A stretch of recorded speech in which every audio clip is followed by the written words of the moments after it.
आज दिवाळीच्या या शुभ मुहूर्तावर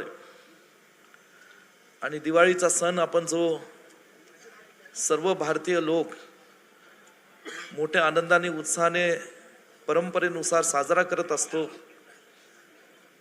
या दिवाळीच्या सणांच्या निमित्ताने माझ्या तमाम पलूस कडेगावच्या जनतेला मी कदम कुटुंबाच्या वतीने आणि काँग्रेस पक्षाच्या वतीने आपल्या सर्वांना मनापासून सदिच्छा आणि शुभेच्छा देतो।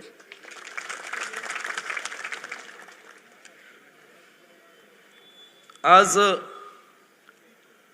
आपण सर्व मंडळी सकाळपासून मोठ्या संख्येने कडेगाव आणि पलूस तालुक्यातील प्रत्येक गावातील कार्यकर्ते आज मला आशीर्वाद देण्याकरता इथे उपस्थित आहात। मी आजच्या दिवसाची सुरुवात ही आई डोंगराईचा आशीर्वाद घेऊन केली।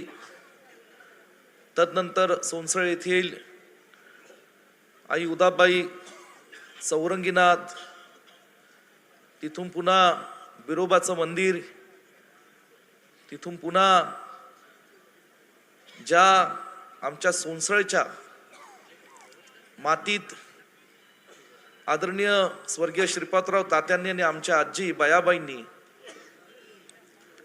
तिथली दुष्काळाची माती ही कसलेली होती, त्या मातीत जाऊन आमच्या आदरणीय श्रीपादराव तात्या आणि आदरणीय बायाबाई आमच्या आजी यांच्या स्मृतीस वंदन करून पुन्हा सागरेश्वर येथील ज्योतिर्लिंगाचं दर्शन घेऊन पुन्हा यशवंतराव चव्हाण आपल्या मातीचे थोर सुपुत्र ज्यांनी महाराष्ट्राचं नेतृत्व केलं, देशामध्ये संरक्षण मंत्री म्हणून काम केलं, अशा थोर व्यक्तिमत्वाचं आणि तदनंतर चिंचणी येथे शांताराम बापू आणि चिंचणीकरांनी जे संपूर्ण तालुक्याच नव्हे तर महाराष्ट्राला एक हेवा वाटेल असं ग्रामपंचायतीच्या स्तरावर उभं केलेलं भव्य असं शिवस्मारक आणि छत्रपती शिवरायांच्या चरणी अभिवादन व्यक्त करून लोकतीर्थावर आपल्या मतदारसंघाचे दैवत, आपल्या पलूस कडेगाव मतदारसंघाचे भाग्यविधाते, ताकारी टेंबूचे शिल्पकार आणि भारतीय विद्यापीठाचे संस्थापक, राज्याचे ज्येष्ठ नेते माजी मंत्री आदरणीय पतंगरावजी कदम साहेबांच्या तिथे असणाऱ्या स्मारकावर तिथे अभिवादन व्यक्त करून मी आज इथे तुम्हा सर्वांच्या साक्षीने माझा निवडणुकीचा अर्ज दाखल केलेला आहे।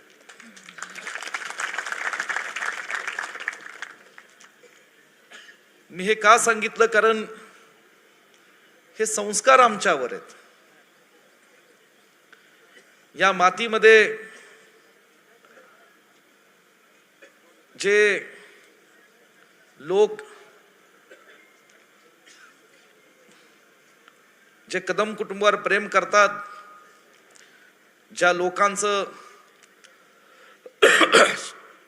आणि आमचं असणारं श्रद्धेचं स्थान, एक आदराचं स्थान जी या मातीतली आहेत, त्यांचा आशीर्वाद घेऊन त्यांना नम्रपणे त्यांच्या समोर नतमस्तक होऊन आजपासून ह्या ठिकाणी निवडणुकीची सुरुवात करावी या हेतूने खरं तर आज सकाळपासून हे आम्ही सगळ्या आपल्या भावनिक आणि श्रद्धेच्या स्थानी जाऊन तेथील आशीर्वाद घेतले। माझ्या आधीच्या सर्व वक्त्यांनी आपल्या भावना मोजक्या शब्दात मांडण्याचा प्रयत्न केलेला आहे आणि मी सुद्धा थोडक्यात बोलण्याचा प्रयत्न करेल। गेले 40-45 वर्ष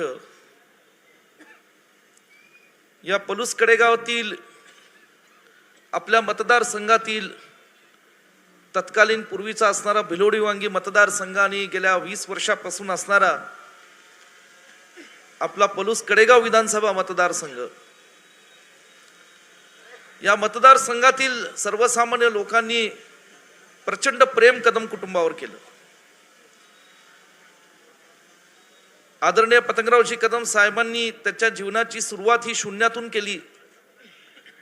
अत्यंत प्रतिकूल परिस्थितीतनं दुष्काळाच्या परिस्थितीतनं त्यांनी त्यांचं जीवन हे लहानाचं मोठं करत त्यांनी त्यांचं शिक्षण घेतलं, शिक्षणासाठी पायपीट केली आणि ती शिक्षणाची पायपीट केल्यानंतर कमवा व शिका योजनेअंतर्गत त्यांनी शिक्षण पूर्ण करत पुण्यामध्ये जाण्याचं धाडस केलं आणि तिथे तब्बल 3 वर्ष रयत शिक्षण संस्थेच्या साधना विद्यालयामध्ये शिक्षक म्हणून काम करत त्यांनी बहुजन समाजातील विद्यार्थ्यांना, ग्रामीण भागातील शेतकऱ्यांच्या पोरांना आणि आमच्या या मातीतील असणाऱ्या नव्या पिढीतील आमच्या भगिनींना शिक्षणाची व्यवस्था होईल म्हणून अत्यंत कमी वयामध्ये, वयाच्या 19व्या वर्षामध्ये त्यांनी पुण्याच्या ठिकाणी भारतीय विद्यापीठाची स्थापना केली.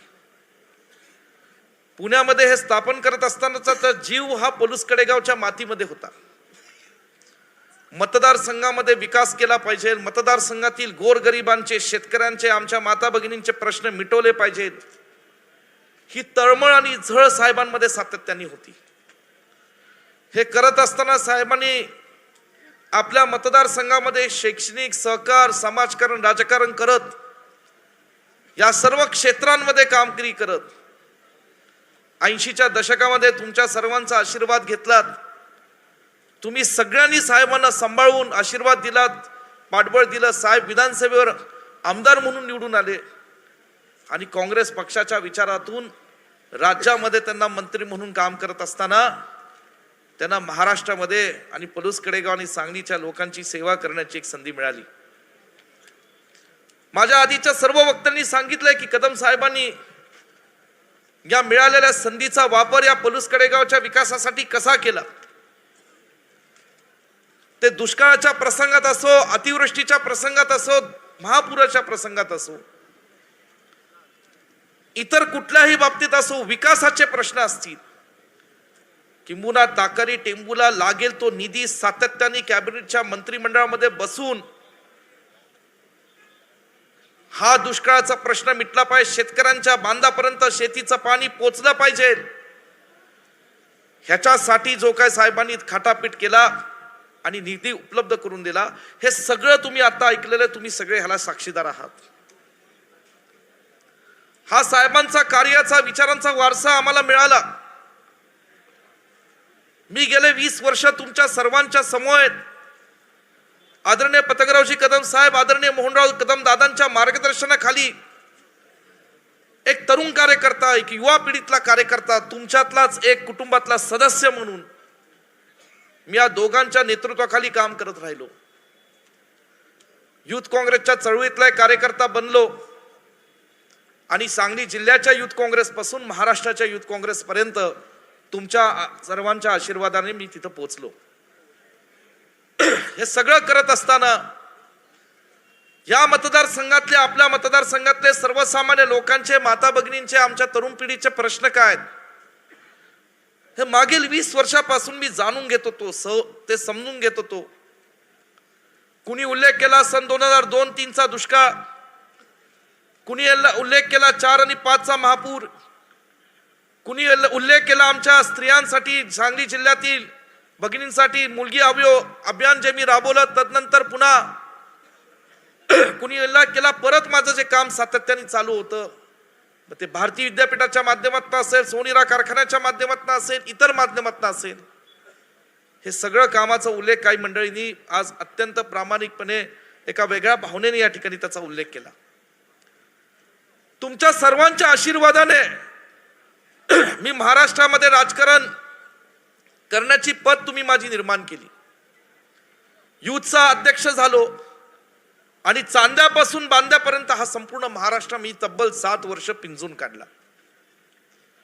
त्या काळात सुद्धा बुलढाण्यापासून सांगली जिल्ह्यापर्यंत 550 किलोमीटरची मी दुष्काळातील लोकांचे प्रश्न, मराठवाड्यातील, विदर्भातील, पश्चिम महाराष्ट्रातील प्रश्न समजून घेण्याकरता एक पदयात्रा काढली. त्यावेळी सुद्धा महाराष्ट्रातील हजारो लोकांनी आणि युवकांनी मला त्यामध्ये साथ दिली. हे सगळं काम माझं चालूत असताना माझा सुद्धा कदम साहेबांच्या गत, माझा पलूस कडेगावच्या लोकांमध्ये, इथल्या प्रश्नांमध्ये माझा जीव अडकलेला होता. सन 2014 नंतर राज्यात, देशात सत्तांतर झालं. आदरणीय पतंगरावजी कदम साहेब हे आपलं काम सातत्याने चालू ठेवत होते. 2018 सोदी आदरणीय पतंगरावजी कदम साहेबांचं आकस्मिक दुःखद निधन झालं. आमच्या कुटुंबावर आणि व्यक्तिगत माझ्यावर हा माझ्या जीवनामधला हा दुसरा दुःखाचा डोंगर कोसळलेला होता.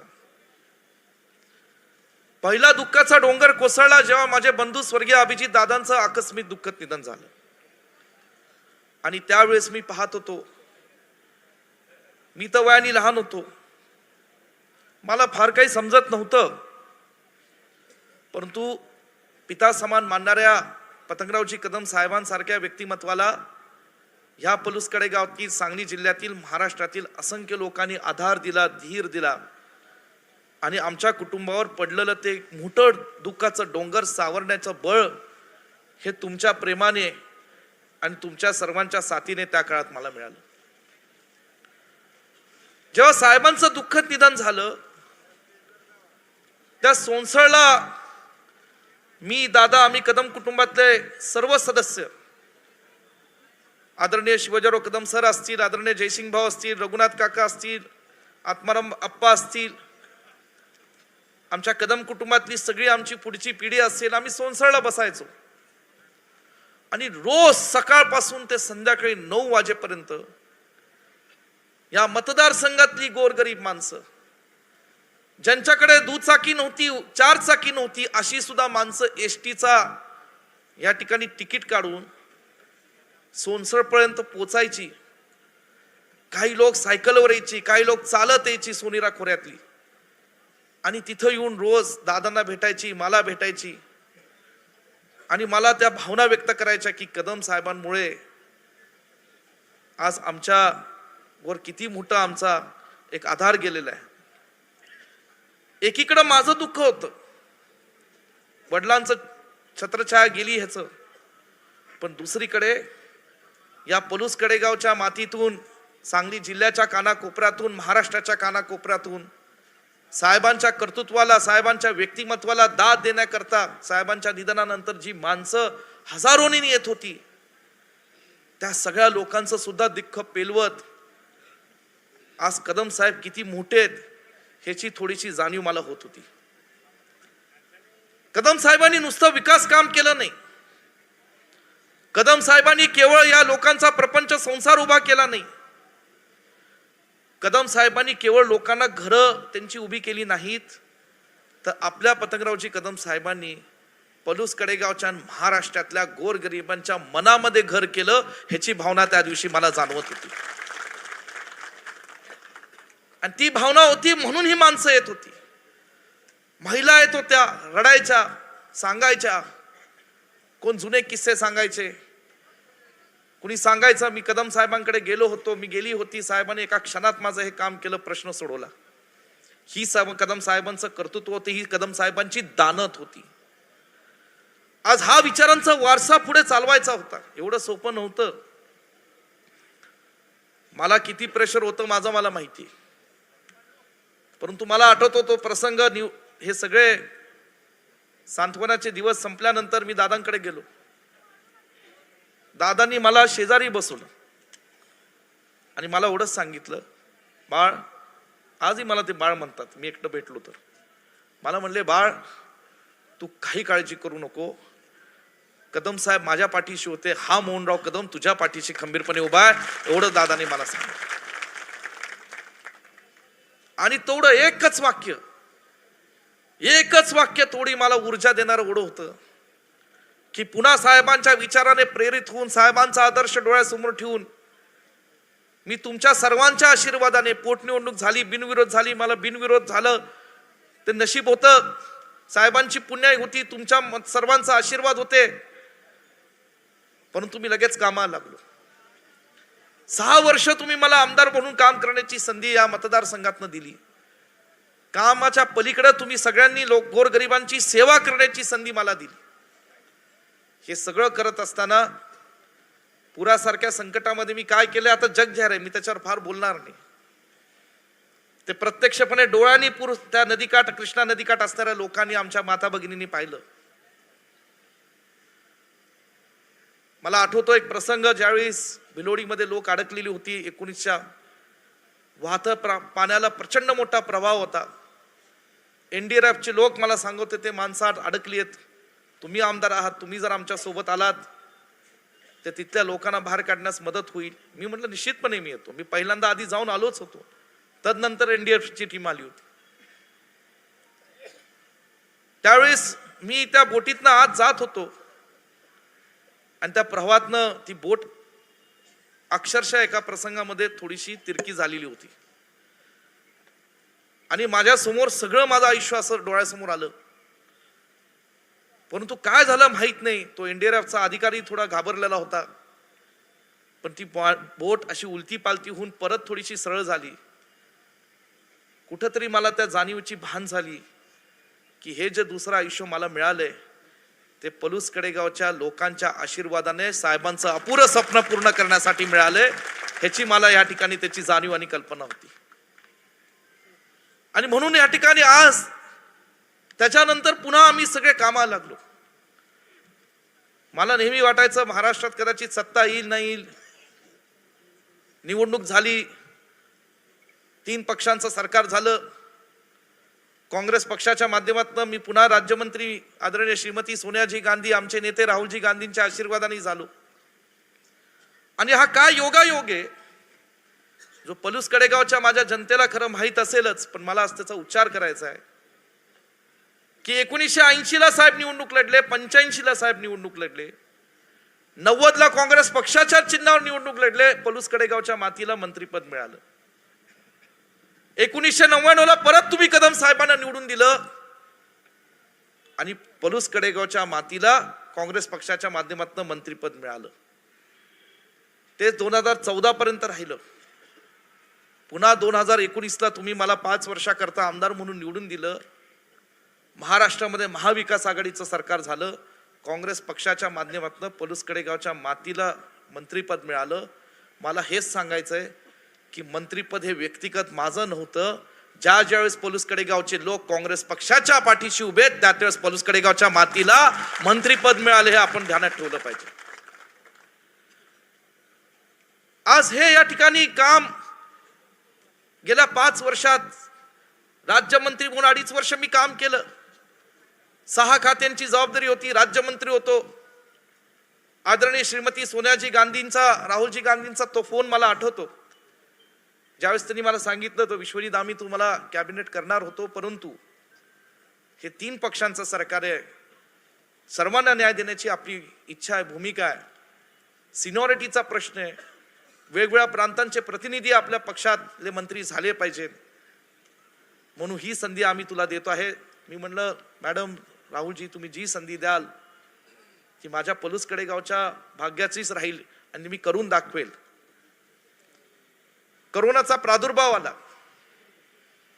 हे सगळं करत असताना कोरोनाच्या काळामध्ये एकीकडे होतं सरकारी यंत्रणा. तुमच्यापैकी किती लोकांना आठवत असेल, पण पायाला भिंगरी लावल्यासारखं मी तालुक्यातले प्रांत, तहसीलदार, पोलीस अधिकारी, आरोग्य अधिकारी, आशा सेविका असतील, अंगणवाडी सेविका असतील, आमच्या ज्या भगिनी आरोग्य अधिकारी असतील, जे कोरोनाच्या काळामध्ये लोकांचं आरोग्याचा प्रश्न सोडवण्यासाठी दिवस रात्र फिरत होतात, कष्ट घेत होत्या आमच्या भगिनी, त्यांना घेऊन त्यांची विचारपूस करत मी प्रत्येक गावामध्ये एकदा नाही 2-2दा 3-3दा त्या वेळेस गेलो होतो. जिथे कंटेनमेंट झोन होते तिथं सुद्धा मास्क, ग्लोव्स घालून मी त्या लोकांमध्ये, मला अधिकारी सांगत होते सर कंटेनमेंट झोन मध्ये जाऊ नका. मी म्हटलं माझी माणसं आहेत, अशा माणसांच्या संकट प्रसंगी जर मला त्यांची विचारपूस करता आली नाही तर मी कसला विश्वजित कदम. त्या सर्व झोन मध्ये मी जात होतो आणि लोकांना विचारपूस करू, कुणाला खाण्याची अडचण आहे का, अन्नधान्याची अडचण आहे का, कुणाला औषधाची अडचण आहे का, कुणाला ऑक्सिजन हवंय का, कुणाला रेमडेसिवीर हवंय का, कुणाला हॉस्पिटलची व्यवस्था हवी का. आणि ज्या वेळेस मला असं वाटलं की कुठंतरी सरकारी यंत्रणा कमी पडते, त्यावेळेस पलूस कडेगावच्या माझ्या लोकांसाठी लागेल ती मदत भारतीय हॉस्पिटलच्या माध्यमातून सुद्धा या ठिकाणी आम्ही उभी केली. ही खरं कदम साहेबांची प्रेरणा आहे. हे सगळं काम करत होतोच, पण पलूस कडेगावच्या सार्वजनिक विकासावरही माझा बारीक लक्ष होता. काही लोक मला थेट भेटतात, गावातले प्रमुख कार्यकर्ते, गावातले हा रस्ता झाला पाहिजे, तो मळ्यातला रस्ता झाला पाहिजे, काही मंडळी महेंद्र अप्पांना भेटतात, काही शांताराम बापूंना भेटतात, काही जितेशला भेटतात, प्रत्येक जण आपापल्या परीने भेटत असतं. आमच्या गावातल्या ह्या अडचणी आहेत, कुठं ह्या मंदिराला मदत करा, आणखी काहीतरी मदत करा, ही सुद्धा भावना लोक मांडत असतात.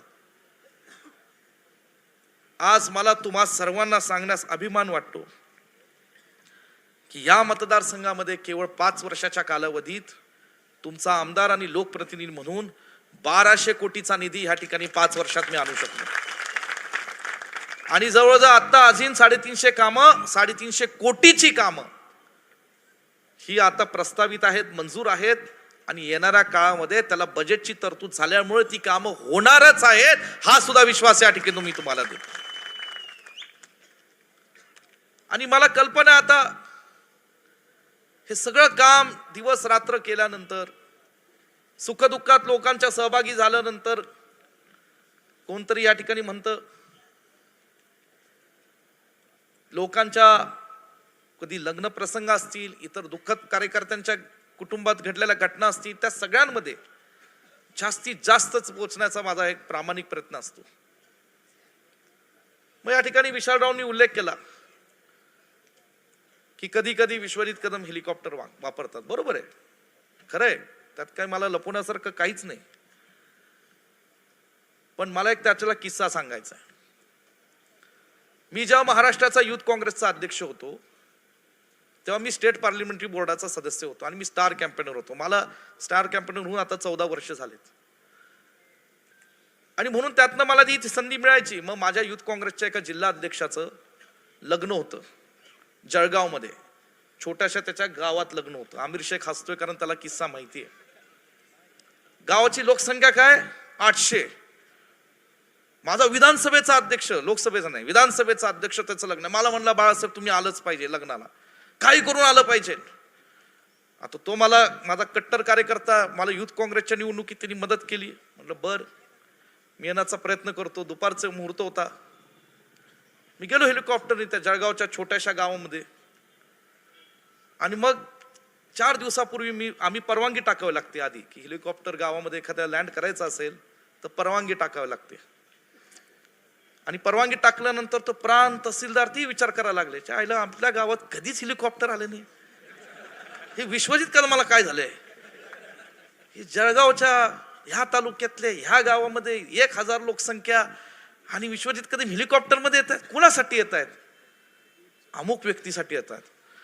कोण आहे हा युथ काँग्रेसचा अध्यक्ष. हा, युथ काँग्रेसच्या अध्यक्षासाठी विश्वजित कदम हेलिकॉप्टर घेऊन येत आहेत, ते त्याच्या लग्नासाठी. होय, बर. मी आपलं गेलो, लग्न केलं, अक्षता टाकल्या, त्याला शुभेच्छा दिला, मी परत निघून आलो. आणि कुठेतरी 1 महिन्यानंतर माझी त्याची भेट झाली. मला भेट झाल्यानंतर असा भावनिक झाला आणि येऊन त्यांनी पाय धरले. मी असं, मला ते आवडत नाही कधी. मग त्यांनी मिठी मारली मला. म्हटलं काय झालं साहेब? म्हणलं तुम्हाला सांगू शकत नाही. म्हणलं काय झालं काय?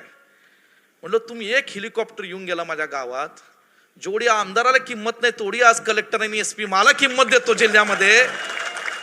ही तुम्ही माझी म्हणलं हे केली. आज मी कुठे गेलो, प्रांताकडे गेलो तर प्रांत बंद, अरे ते साहेब आले, जरा खुर्ची शेजारी लावा, याला चहा द्या. तो कलेक्टर, कारण ग्रामीण भागात गावात परवानगी घ्यायची असेल तर कलेक्टर SP ची परवानगी लागते. तो म्हणला मी आता SP कडे गेलो, कलेक्टरकडे गेलो की मी नुसती चिठ्ठी दिली, युथ काँग्रेसचा अध्यक्ष विश्वजित कदमांचा कार्यकर्ता, की तो मला आत बोलवतो, बसवतो शेजारी. हा काय तुमचं काम?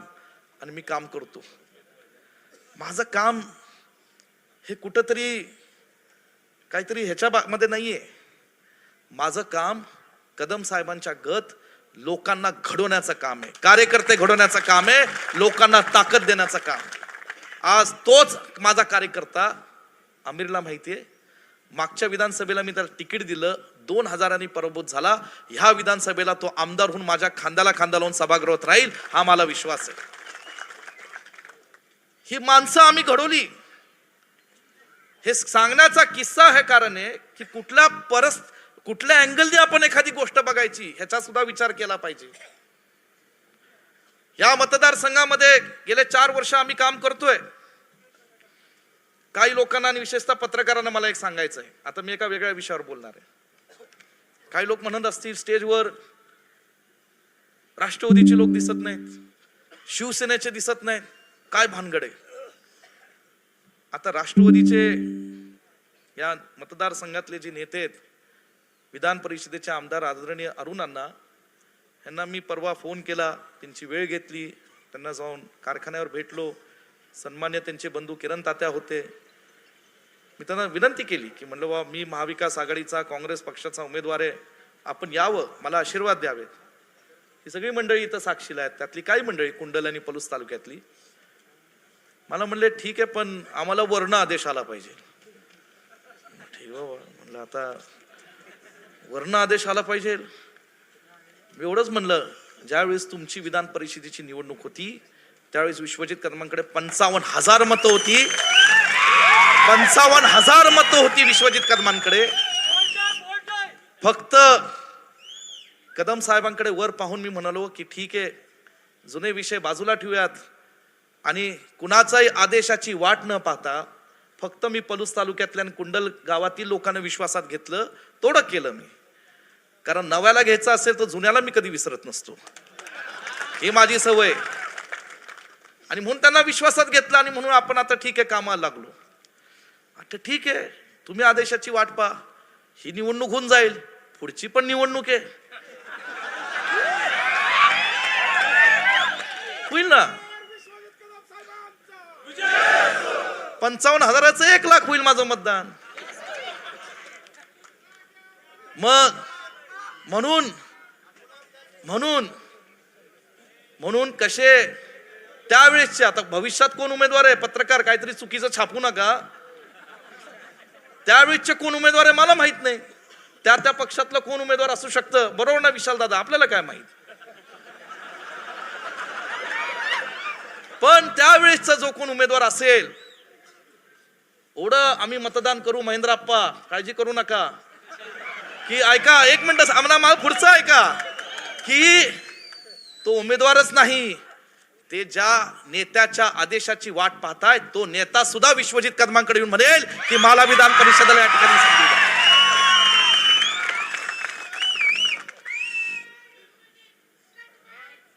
म्हणून ठीक आहे, आम्ही काय कुणाचं वाईट केलं नाही.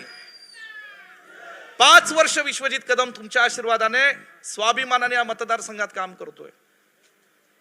एक प्रसंग सांगावा, एक प्रसंग, मी कधी कुणाचा अपमान केलाय, अवमान केलाय, कधी कुणाशी वाईट बोललोय, कधी शिवीगाळ केली, एक प्रसंग कोणीतरी सांगावा. पण माझी नम्रता हा माझ्या संस्काराचा भाग आहे. माझी नम्रता ही माझी कमकुवतपणा नाही, हे मी विरोधकांना सांगू इच्छितो. आणि मधुयादी ही जी येतात निवडणुकीमध्ये, 4.5 वर्ष कुठेही कोण नसतं, आता ही जागी झाली आहेत, बरोबर. पावसाळ्यात छत्र्या येतात तसं आता 1-2 छत्र्या इच्छुक झाल्यात. आता विशालराव फार काही बोलले नाही. पहिलं तर 6 महिने वेगळंच चाललं होतं, तू लढतोस का, मी तुझ्या पाठीशी आहे. हे म्हणायचं तू नाही, तू लढ, मी तुझ्या पाठीशी आहे. म्हणजे पहिलं 6 महिने ह्याच्यातच चाललंय. ठीक आहे, आता कुणाला तरी तिकीट मिळालं असं वाटतंय, पहिल्या यादीत नाही, दुसऱ्या यादीत नाही, पण मिळालंय असं मला कळलंय की कदाचित मिळाले. अजून अधिकृत घोषणा झाली की नाही मला माहित नाही. ते काय झाले, तिकिटाबरोबर बरंच काही इतर सुद्धा मिळतो हो. ते खरा नाद त्याचा आहे, तिकिटाचा नाद नाही. विशालरावनी सांगितलं निकाल ऑलरेडी ठरलेला आहे, पण दुसरा नाद आहे. तिथनं पुन्हा मग ते इकडं आहे ना, इथं कुर्त्यामध्ये दोन आहेत, तिथं लोकांसाठी काही नाही, फक्त आपले याचं भाषण आहे. मी केलं टेंबूचं, अरे तुला काय माहित. शाळगाव, नेरली, आपशिंग, कोतावड्याची बैठक, विश्वजित कदम, शांताराम बापूंनी, गुणाले, रेड्डीयार या सगळ्या अधिकाऱ्यांबरोबर एकदा नाही, दोनदा नाही, नकाशा घेऊन मी 2-2 तास बसलो होतो. पत्रकार मंडळी त्याला साक्षीला आहेत. ती बैठक पुरा मुंबईत केली, ती बैठक पुण्यात केली. आणि ह्या टेंबूच्या योजनेपासून या कडेगावची थोडीशी गावाने, आमच्या तालुक्यातील शेतकऱ्यांचं जे काही क्षेत्र थोडं वंचित राहिलं होतं, ते आता 100% पाण्याखाली आणण्याचं काम विश्वजित कदमांनी केलंय, हे मी ठामपणे या ठिकाणी सांगू शकतो. पण या तालुक्यात आणि मतदारसंघात एक नवं थोडं फॅड आहे. ते फॅड असं आहे की विश्वजित कदम कधी बैठका घेतात, विश्वजित कदम कधी पत्र पाठवतात मंत्र्यांना, सचिवांना, त्याची कॉपी काढायची. विश्वजित कदमांनी 25 नोव्हेंबरचं पत्र लिहिलं, ते ह्यांनी एक नवीन पत्र लिहायचं 10 नोव्हेंबर टाका, म्हणजे आम्ही आधी पत्र दिलं असं लोकांना वाटलं पाहिजे. तसंच बुर्ली सूर्यगावाच्या पुलाबाबतीतही झालं.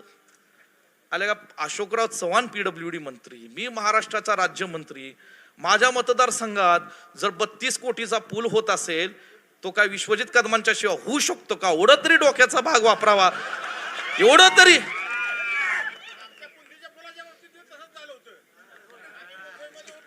पण तेवढं सोडा, आज मी सांगतो 1200 कोटीचा आता सगळा हिशोब द्यायला मला बराच वेळ लागेल. देणार आहे मी, मला काय कशाची भीती नाही. आता कडेगाव तालुक्यातलं एक मोठं गाव, आपल्या कडेगावमध्ये आशिया बँकेचा हा जो पुसेसावळीपासून वांगी मार्गे आंबक मधनं मोहिते वडगाव, देवराष्ट्रातनं कुंडलवरनं रामानगरवरनं बुर्ली, आमनापूर आणि अंकलकोप आणि आष्ट्यापर्यंत.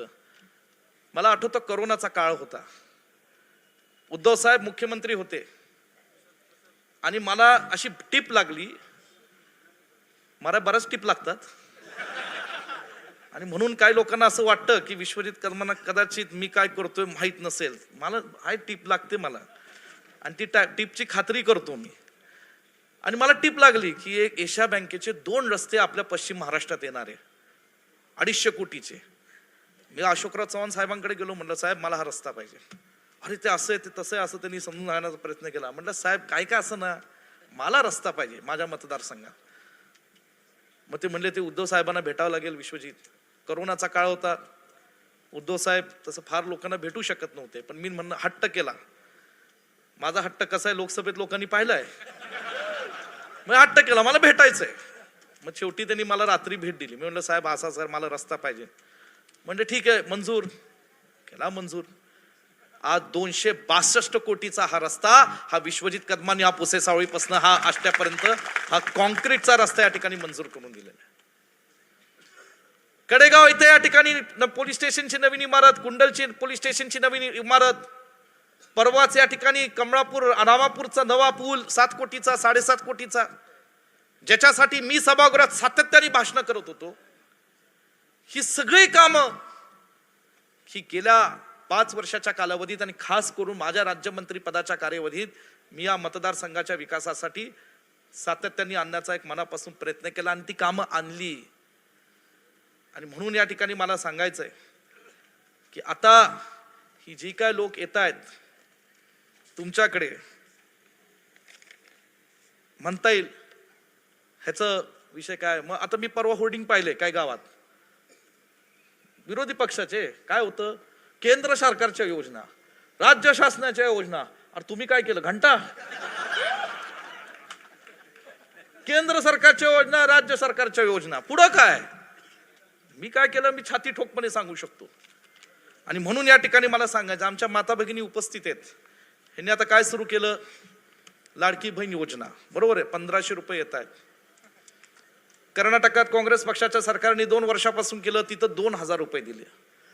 तेलंगणामध्ये रेवंत रेड्डीने ही योजना राबवली, तिथल्या महिलांना 2000 रुपये दिले. महाराष्ट्रामध्ये आपलं सरकार महाविकास आघाडी चालत तेव्हा सुद्धा आम्ही हीच रक्कम देणार आहोत, हे सुद्धा माझ्या माता भगिनीनं मला सांगायचं. पण ह्यांना ही अक्कल कधी सुचली, जेव्हा महाराष्ट्राची लोकसभेची निवडणूक झाली आणि महाराष्ट्राच्या लोकसभेच्या निवडणुकीत महाराष्ट्रातल्या सर्वसामान्य लोकांनी, गोरगरीब लोकांनी जेव्हा या ठिकाणी या महाराष्ट्रातून 48 पैकी 31 लोकसभा खासदारांना निवडून दिलं, त्यावेळी ह्यांना अक्कल सुचली की आता काहीतरी केलं पाहिजे, नाही तर आपलं काहीच खरं नाही विधानसभेत. पण आता मला सांगायचं की कदम साहेबांची दूरदृष्टी किती होती आणि तुमचा भाऊ, तुमचा मुलगा विश्वजित ती परंपरा, तो वारसा कसा यापुढे चालवतो. आपल्या पलूस मधली सगळ्यांनी ऐका, पत्रकार नाही तर ऐकता हो कधी कधी, स्वप्नाली अर्जुन तवडे पलूस ही आपल्या इंजिनिअरिंग कॉलेजची विद्यार्थी. फी सवलत तिला आम्ही दिलं भारतीय विद्यापीठातनं. आज ती कॅब जेवनीच्या सॉफ्टवेअर कंपनीमध्ये नोकरीला आहे. तिला महिन्याला 2 लाख रुपये पगार आहे. रेखा हैबती रुपनर अमरापूरची, ते आज महिला व बालकल्याण विभागात अधिकारी म्हणून आहेत. ती आज कन्या महाविद्यालयाची आपल्या भारतीय विद्यापीठाची विद्यार्थिनी. वर्षा पंडित पवार बांबोड्याची MBBS झाली आणि ती केरळमधल्या एका मोठ्या हॉस्पिटलमध्ये डॉक्टर म्हणून चांगल्या पदावर काम करते. शीला हिंदूराव अनुगडे रामनगर ही MSc बायोटेक झाली आणि ती मंत्रालयात म्हणून सहाय्यक सचिव म्हणून आज काम करते, भारतीय विद्यापीठाची विद्यार्थिनी, फी कन्सेशनची. ऋतुजा जालिंदर पाटील पलूसची, आज ती सुद्धा या ठिकाणी लंडन इथे उच्च पदावर काम करते आणि ती सुद्धा भारतीय विद्यापीठाच्या फी सवलतीची विद्यार्थी. प्राज्ञा लालासाहेब मोहिते, आरती पांडुरंग घाडगे, पूजा अनिल मोरे, अपूर्वा अजित यादव, ही कडेपूरच्या आप्पा. तिथली मुलं सुद्धा शिकवण्याची जबाबदारी आमच्यावर आहे, काळजी करू नका. प्रज्ञा नारायण वेल्लाळ, रेश्मा अत्तार आणि मग कडेपूर मधल्या अशा माधुरी बाबूराव कांबळे, हिचे आई वडील नव्हते, बरोबर का आप्पा? आई वडील नाहीत तिला 5 लाख फी सवलत देण्याचं काम भारतीय विद्यापीठातनं आम्ही केलेलं. आई वडील नाहीत तिला. हे सगळं का केलं? हे आम्ही 30 वर्ष करतोय. ह्यांना आता आठवली लाडकी बहीण, पण तुमचा भाऊ तुमचा मुलगा म्हणून हे कर्तव्य, पतंगराव कदम साहेबांची ही दूरदृष्टी, ही परंपरा, ही आज आम्ही करतोय. आता फक्त हिशोब लावायचा. काय, एखादी विद्यार्थीचं नाव मी वाचून दाखवलं, तिला 50,000 रुपये वर्षाला फी सवलत दिली. ह्यांनी किती दिले? 1500 रुपये. आम्ही महिन्याला 50,000चं विभाजन करा, किती झाले? कुणाचं गणित चांगलं आहे? किती झाले? बघा, विशाल दादा जोरात आहेत बघा, 4,000 रुपये.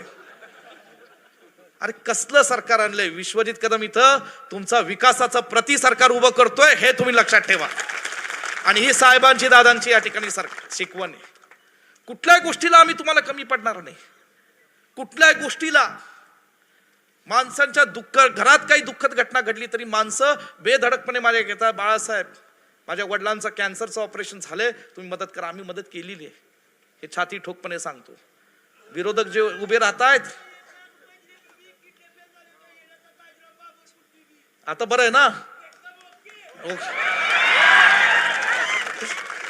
बेस्ट. आता जोरात पळायचंय 20 दिवस.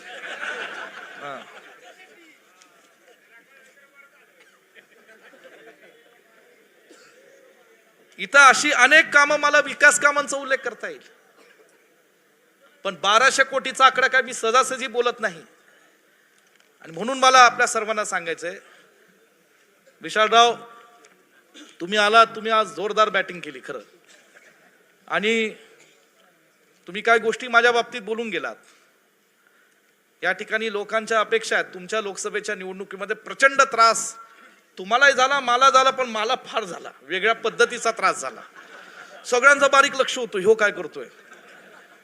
आता ह्यांना काय कळायचं मी काय करतोय, पण लक्ष होतं. आता ते सगळं सेटिंग झालं होतं, ते त्याच्यावर मी बोलत नाही, मीडियावाले आहेत तिथं, परत ब्रेकिंग न्यूज.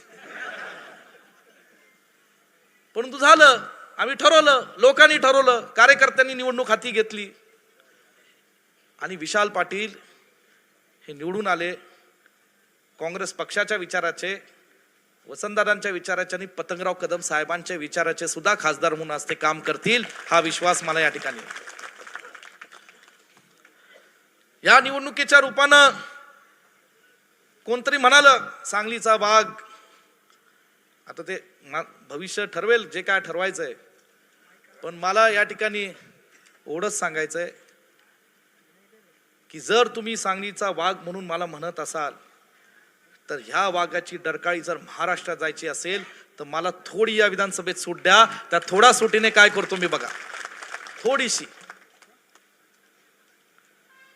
येणारं सरकार हे महाराष्ट्रामध्ये जनसामान्यांचं, लोकांचं, गोरगरिबांचं, आमच्या माता भगिनींचं संरक्षणाचं सरकार असलं पाहिजे.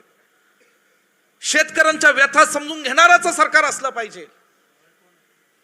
अतिवृष्टी पडतेय पण ह्या सरकारला काय काळजी आहे? किती शेतकऱ्यांच्या शेतीचं नुकसान झालं. मी मुख्यमंत्र्यांना, उपमुख्यमंत्र्यांना फोन केले, म्हणलं अरे काहीतरी दखल घ्या, काहीतरी सांगा. अतिवृष्टी पडतेय, पाऊस काय थांबना, महिलांवर अत्याचार झाले, त्याच्यावर ह्या सरकारमध्ये काही कुणाला पडलं नाही. एक आमदार दुसऱ्या त्याच सत्ताधारी पक्षाच्या मंत्र्याला शिवीगाळ करतो, एका आमदाराचा खून होतो, ही आज कायदा सुव्यवस्था महाराष्ट्रात राहिलेली नाही. हे कुणामुळे आलं तर या सत्ताधारी पक्षांमुळे आलं.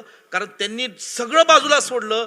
जे आमदार आपल्यावर फुटून आले त्या आमदारांना फक्त सांभाळण्याच्या नादात ही पडली, बाकी सगळं महाराष्ट्रात त्यांनी वाऱ्यावर सोडलं. एकीकडे तरुणांच्या रोजगारी बाबतीत बोललात, पण महाराष्ट्रात येणारी फॉक्सॉन कंपनी ज्याच्यातनं 1,00,000 तरुणांना रोजगार उपलब्ध झाला असता, ती कंपनी ह्यांनी गुजरातच्या लोकांकडे त्यांच्या मिंदीला देऊन टाकली. का? कारण दोन जे गुजरातचे लोक आहेत त्या संपूर्ण देश चालवत होते, ते आता महाराष्ट्र सुद्धा चालवायला बसलेत. हे आपल्या मराठी लोकांचं दुर्दैव आहे आणि ह्याच्या विरोधात आम्ही लढतोय. मराठी लोकांची अस्मिता, आपल्या महाराष्ट्रातल्या ग्रामीण लोकांची अस्मिता, छत्रपती शिवरायांची अस्मिता, जी या ठिकाणी ज्यांनी स्वराज्य उभा केलं त्या महाराष्ट्रामध्ये ज्या शेतकऱ्यांची पिळवणूक होत असेल, माता भगिनींचा आज अपमान होत असेल, तरुणांना रोजगार उपलब्ध होत असेल, तर ह्या सत्ताधारी पक्षातल्या लोकांना लाज वाटली पाहिजे की छत्रपती शिवाजी महाराजांचा पुतळा तुम्ही माळवणला उभा केला, त्याला घाई गडबडीत पंतप्रधानांना बोलवलं, तो पुतळा दुर्दैवाने तुटला. अरे पुतळा उभा करताना पैसा लागत नाही, पुतळा उभा करताना नीती लागते, हे सर्वात महत्वाचं आहे. आणि म्हणून लोकतीर्थाच्या कार्यक्रमानंतर राहुलजी गांधी म्हणाले की पतंगरावजी कदम साहेबांचा हा पुतळा हा 100 वर्ष टिकेल. ती नीती महत्वाची असते. लोकांच्या मनात साहेबांचं हे काम, साहेबांचा वारसा हा टिकावा, म्हणून या ठिकाणी लोकतीर्थाचा कार्यक्रम आम्ही सगळ्यांना विश्वासात घेऊन, सगळ्या कारखान्याचे सभासद, शेतकरी, तालुक्यातले कार्यकर्ते यांना सोबत घेऊन आम्ही तो केला. मी दादांना भेटायला गेलो. दादांना म्हणलं, दादा पुतळा कसा बनवायचा आपण? दादांनी मला सगळं समजून सांगितलं. दादा म्हणाले, विश्वजित साहेब आपले पांढरा शर्ट पांढरी पॅन्ट अशी घालायची, तसा कर.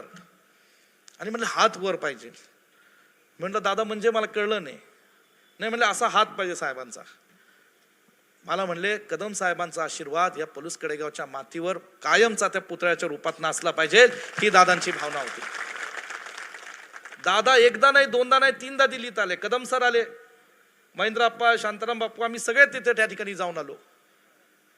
आम्ही तो पुतळा पाहिला.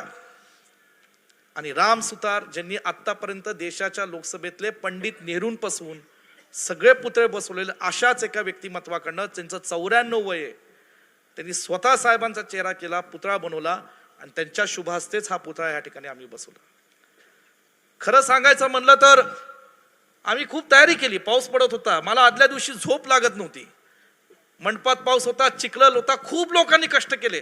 मी तर पुढे होतो, माझ्या मागे खूप लोकांनी कष्ट केले. कार्यकर्त्यांनी केले, त्या मंडपामध्ये राबणाऱ्या कामगारांनी केले, पत्रिका वाटणाऱ्या आमच्या सेवकांनी केले, इतर सगळ्या लोकांनी तो कार्यक्रम यशस्वी करण्यामध्ये केला. आम्हाला वाटलं येतील 1.5 लाख लोक, पण काय सांगावं साहेबांची ही कर्तृत्वाची किमया की तब्बल पोलिसांच्या अशा आकडेत की त्या दिवशी त्या क्षणाला जवळजवळ 4 लाख लोक त्या दिवशी लोकतीर्थाला आले होते. हे साहेबांचं आपलं कर्तृत्व आहे, मी विसरू शकत नाही. जे प्रेम तुम्ही साहेबांच्या दुःखद निधनानंतर मला दिलं, जे तुम्ही मला पदरात घेतलं, सांभाळलं, मला आशीर्वाद दिला, मला ताकद दिली. या सांगली जिल्ह्याच्या राजकारणामध्ये विशालरावनी सांगितल्याप्रमाणे मी सगळी एकजूट केली. मोठमोठे कार्यक्रम तुमच्या सर्वांच्या साक्षीने, मदतीने, साथीने मी राबवले. ते सिद्धरामय्यांची सभा असो, भारत जोडो यात्रा असो, या सगळे कार्यक्रम बाबत असताना तुम्ही सगळे माझ्या पाठी. कुणी अनेकांनी समजून घेतलं की बाळासाहेब कदाचित आज इथं नाही आहेत, पण तिथे, पण मी हे सगळं करत होतो. हे सगळ्या करण्यामध्ये मला ती भावना दिसली आणि म्हणून मी तुम्हाला सांगतो की आयुष्यभर मी तुमची सेवा करत राहील, हे माझं प्रण तुम्हाला या ठिकाणी आजच्या व्यासपीठावर मी देतो. साहेबांचा वारसा, दादांच्या मार्गदर्शनाखाली आम्ही सगळे कदम कुटुंबातले सदस्य हे काम करत राहू. साहेब हॉस्पिटलमध्ये होते आणि मी साहेबांबरोबर बसायचो कधी एकटं. साहेबांना कदाचित लक्षात आलं असेल की आता हे उपचारातनं काही थोडं हे नाही, म्हणून मला साहेब म्हणले, विश्वजित एक लक्षात ठेव आणि हे कधी विसरायचं नाही. मला म्हणले, वयाच्या 21व्या वर्षापर्यंत माझ्या पायात चप्पल नव्हती. वयाच्या 21व्या वर्षापर्यंत. आणि ते मला एवढं म्हणजे हे झालं की मी म्हणलं साहेब मी काय करायचंय, काय नाही याची जाणीव ठेव, तू ह्याची जाणीव ठेवलीस की आपोआप तू माझ्यासारखं काम करत राहशील हा मला विश्वास आहे. मी एवढंच सांगतो, ह्या मतदारसंघातले जे गोरगरीब आहेत ना, रांजले गांजलेले जी सर्वसामान्य लोक आहेत, जी रस्त्यावर चालतात, जी एसटीत बसतात, कुंडू चाकीवर, कोण शेतात राबत असेल, जी कष्टकरी शेतकरी असतील, कामगार असतील, आमची तरुण पोरं जी कॉलेजला जात असतील, दांडा मारत असतील, जे काय असेल, पण तुमच्या सगळ्यांच्या चपला घेऊन डोक्यावर ठेवून मी तुमचे काम करेल एवढं या ठिकाणी मी सांगतो. ही मला परंपरा आणि माझे संस्कार. आणि म्हणून आज चाललेत काही लोकांचे प्रयत्न, महाराष्ट्रातले लोकसभेत आम्हाला त्रास देण्याचा प्रयत्न केला, विश्वजित कदमांना इथंच रोका. विधानसभेतही थोडा त्रास देण्याचा प्रयत्न चालू आहे. विश्वजित कदमांना 4 सीटा हव्यात, जाऊ दे 3 द्या, 4थी सीट द्यायचीच नाही. आता ही ब्रेकिंग न्यूज चालेल, बोलेल मी त्यावर योग्य वेळेस बोलेल. जसं मी सांगलीच्या सभेमध्ये बोललो होतो आणि तिथनं लोकसभेची कलाटणी झाली, तशी जर इथं मला त्रास देण्याचा प्रयत्न केला आणि सांगलीच्या काँग्रेसचं खच्चीकरण करण्याचा प्रयत्न केला तर विश्वजित कदमांशी काठ आहे एवढं त्यांनी ठरवावं. काँग्रेसचं खच्चीकरण कुणी करू नये. या जिल्ह्यामध्ये सर्वसामान्य लोकांच्या आशीर्वादाने जीवावर या ठिकाणी आम्ही काँग्रेस पक्षाचं काम करतो आणि तेच आशीर्वादाने आज आम्ही पुन्हा महाविकास आघाडीचे आणि काँग्रेस पक्षाचे आमदार आम्ही निवडून आहोत. आणि म्हणून मला आपल्या सर्वांना जास्त वेळ घ्यायचा नाही. येणाऱ्या या 20 दिवसामध्ये मी आपल्या गावामध्ये निश्चित येईल, जास्तीत जास्त लोकांपर्यंत पोहोचण्याचा भेटण्याचा प्रयत्न करेन. काही ठिकाणी आमच्या कदम कुटुंबातले सदस्य येतील, कधी जितेश येतील, बापू येतील, हरी दिगो येतील, महेंद्रप्पा येतील, आज सागरराव कदम, चंदू शेठ हेही पलूस तालुक्यात चांगल्या पद्धतीने त्यांच्या पद्धतीने फिरतायत. ही सगळी आमच्या कदम कुटुंबातले माझे प्रतिनिधी म्हणून येतील. 10 पैकी 9 कामं नक्की झाली आहेत, 8 कामं झाली असतील. चुकून एखादं दुसरं काम राहिलं असेल तर तुम्ही माझ्यावर विश्वास ठेवा, कदमांना अपुरं काम ठेवायची सवय नाही आणि राहिलेलं काम सुद्धा येणाऱ्या दिवसात हे पूर्ण केली जाईल. ही जबाबदारी माझी आहे, हे माझं तुम्हाला असणारा शब्द आणि वचन आहे. आणि म्हणून मला आपल्या सर्वांना नम्र विनंती करायची, लोकांच्या तुमच्या मनातल्या भावना दिसून येतात मला. आज सगळ्या तरुण पिढीचा उत्साह मी पाहिला, जोश पाहिला, हे सगळं मी पाहतोय. मला खात्री आहे की तुमच्या अपेक्षांचा कधी भंग होणार नाही. येणाऱ्या काळामध्ये येत्या 20 तारखेला हाताच्या पंजाच्या समोरचं बटन दाबून, हे पुढे बोलतो कुठंतरी, हे येत्या काळामध्ये हाताच्या पंजाचं समोरचं बटन दाबून आपण सर्वांनी पुन्हा मला आपल्या पलूस कडेगावच्या मातीची सेवा करण्याची, ज्येष्ठांची सेवा करण्याची, तरुण पिढीची सेवा करण्याची, नवा एक पलूस कडेगाव हिंदुस्थानाच्या नकाशावर पोहोचण्याची संधी द्यावी. एवढंच मी या ठिकाणी बोलतो आणि माझे 2 शब्द थांबवतो. जय हिंद, जय महाराष्ट्र.